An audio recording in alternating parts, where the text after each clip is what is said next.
Greetings and welcome to another edition of Black Talk Radio, where black media matters and black life certainly matters. Today is Sunday, May 27, 2018. Well, today's video is about Republican representative, that is, Peter King, who says the Jets chairman's stance on the national anthem protests, he says, and he claims, it's disgraceful. As a matter of fact, he compares it to the Nazi salute. Let's get into his mindset and see how low IQ really goes. Well, Representative Peter King said on Saturday that it was disgraceful for Jets chairman Christopher Johnson to say he would pay the fines imposed by the NFL for team members who kneel during the national anthem. In a morning tweet, the Seaford Republican said Johnson's stance was encouraging a movement premised on lies versus the police. Now, we're going to stop right there and go over that for a second. What lies is he speaking about? Because one thing that we know about white supremacists like Peter King and his ilk is that they'll throw some talking points out there and they won't back it up or substantiate it whatsoever. Did he do that in this article? Hell no. He did exactly what they always do. Say or make a talking point and they won't back it up with any evidence. So in this case, his point is that Johnson's stance was, quote, encouraging a movement premised on lies versus the police. That's funny that he would use the words separately when he speaks about lies and the police. If you're going to speak about lies and the police, you need to put those two words together. So, with that, he also said, quote, would he support all player protests? King tweeted, quote, would he pay fines of players giving Nazi salutes or spew racism? It's time to say goodbye to Jets, unquote. Yeah, that is what this meathead right here, what he tweeted. We get this quite often in our society where we hear from these old, and I do mean old, white supremacists who come on and they make their little talking points, and of course white media, they do their job, they do their due diligence, they pick it up and they put it right on the front page so that way you and I click on it and we hear this type of rhetoric. It's called influence. It's what the white media apparatus, it's part of their job, it's what they do. They need to influence your thoughts and mine. It's just, I've taken the shackles off of my brain. They can no longer have a hold of my thoughts. And that's why you always get a different perspective or a different point of view when you come to Black Talk Radio. But I digress. He goes on to post his tweet, and I'm going to share that with you. As you can see, this is the receipt of exactly his racist talking point. Well, the Jets, they could not be reached for comment on Saturday afternoon. So, the National Football League owners voted on Wednesday to require players to stand for the national anthem or stay in the locker room. Teams will be fined if players don't stand. Of course, we know this is the backlash from the Colin Kaepernick protest and the light he has shined for all Americans on police brutality against black people, especially. So some players have been kneeling during the playing of the Star-Spangled Banner before games the last 2 seasons to protest police brutality and racial inequality as part of the movement known as Black Lives Matter. Well, let me just state this.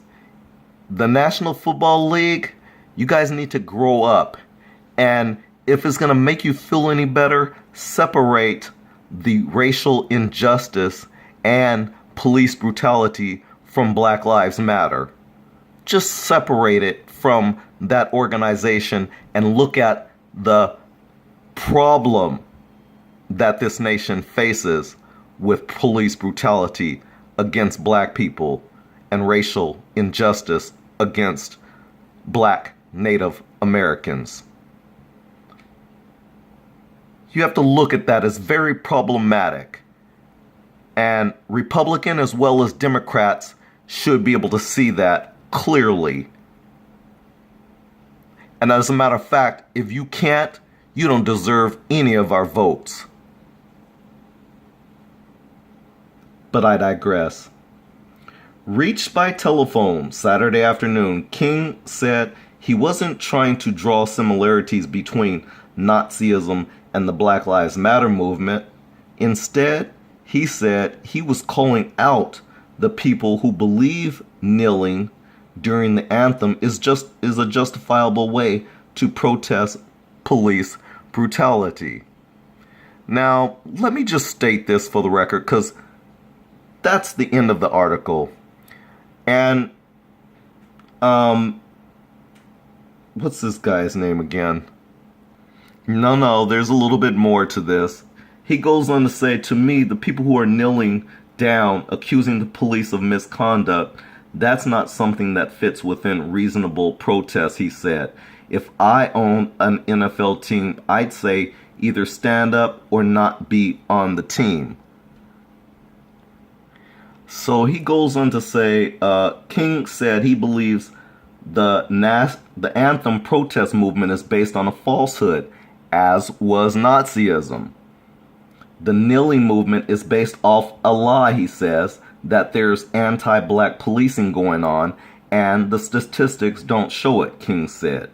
You shouldn't be disrespecting the American flag, no matter who you are, Pete King says. And as far as Johnson, he says he told Newsday on Wednesday that his players are free to take a knee or perform some other protest without fear of repercussions from the team. Under terms of the NFL's revised policy, teams can fine players individually if they protest during the anthem, Johnson said. He will not do that. Quote, I do not like imposing any club-specific rules, Johnson said at the time. Quote, if somebody on the Jets takes a knee, that fine will be borne by the organization, by me, not the players. I never want to put restrictions on the speech of our players. Do I prefer that they stand? Of course. But I understand if they felt the need to protest. So, for the record, Pete King's position is in line with Donald J. Trump's position, in which Donald J. Trump, as recent, had said that athletes who protest, perhaps they shouldn't be in the country. Now, these are men who probably even fought for this country, and Donald Trump has the gall, the little bitty marble balls he has the nerve to say that about some real patriots, real Americans. Donald Trump has the nerve to say that. I say that Donald Trump, him and his wife, go back to the country his wife is from. Maybe he should do that, and maybe Donald Trump would feel a lot better wherever she's from. But to dictate terms to black Native Americans, I find, is an insult. It's an insult. And if they were truly black men, they would protest all the way. And that means if you need to play the game yourself, then you do it. Because under our terms of being black, we're no longer accepting you just killing us with no accountability. Because that's what this kneeling was about, even though you and your little raggedy asses want to try to change it around to make it like it's about the flag. You know what? Your flag has so much blood on it. It's so dirty and raggedy. And this is what you defend. A symbol, by the way. Never mind your nasty, vile principles and your valueless, because you don't have values. If it wasn't for black Americans, do you know the democracy that you enjoy? And I don't care what type of American you are, whether you are white, black, brown, yellow, red, green, it doesn't matter. If you are enjoying the democracy here in America, you should look to the side and in front of you at the next black person you see, and you should say thank you, because it was because of us, because of our ancestors who have made America's democracy what it is today. Because the white people who came here and stole it from the native Indians and the blacks who were already here, they imposed their own rules and regulations on everyone else. And it just so happened that it's not conducive to the majority, only to a minority. But I say you should thank African Americans who were here, because without us African Americans, whoever you are, that you're an immigrant, yep, you would have been treated far differently. But it was because of the history that black Americans, Native Americans, have with our country, that it has the best democracy that you so proudly boast about.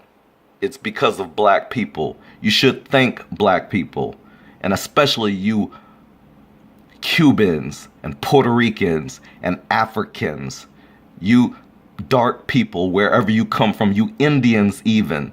If you have dark skin, you should thank African Americans, because it's because of us and what we went through why your behind is able to exist here and not be hung and castrated and your limbs cut off.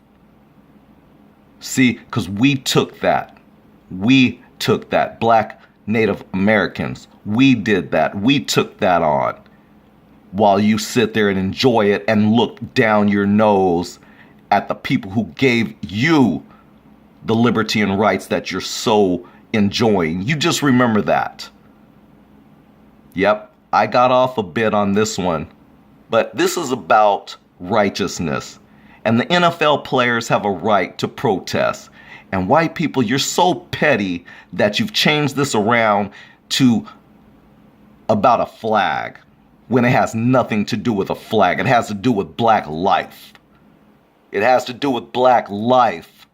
And you keep acting like it's about a cloth. How dare you? How dare you? It's pretty disgusting. But anyways, I hope these black men on all these NFL teams, as well as white, black, brown, and whoever else is on the football teams, I hope you stand together with black people on this. If you don't, you're part of the problem. You're part of this system. You're part of the problem that is problematic. I know if I was a black football player, and especially if I was a quarterback, you would have problems. You would have problems. Because I stand for something. When you don't stand for anything, you'll fall for anything. If you don't stand for something, you'll fall for anything. There you go. Anyways, this is Guru at Black Talk Radio. Thanks a lot for listening. We'll see you in the next video. I just wanted to give my 2 cents on this whole NFL policy and this Rep Pete King and his racist talking points. I say we reject him. Yes, we reject his racist talking points as well as this NFL policy. Peace out, fam.